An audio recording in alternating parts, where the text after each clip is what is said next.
Welcome to Penrose Learning, where we make understanding easy. In this video, I will explain how to make CPR in Denmark. Knowing these vital steps can make a critical difference in an emergency. We'll cover everything from recognizing a cardiac arrest to performing effective chest compressions and rescue breaths.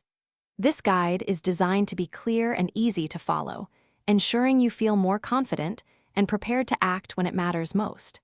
Let's get started with the basics of recognizing an emergency. First, assess the situation.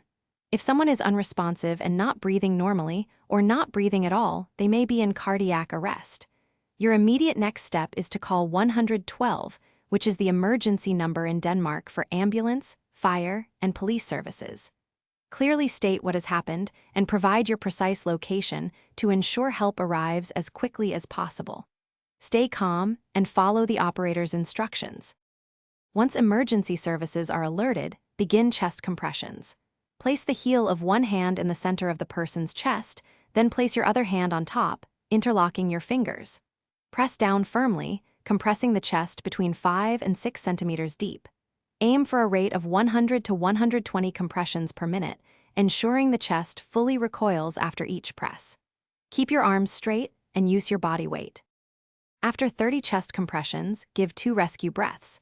Tilt the head back, lift the chin, pinch the nose, and breathe into their mouth for about 1 second, watching for chest rise. Continue this 30 to 2 cycle.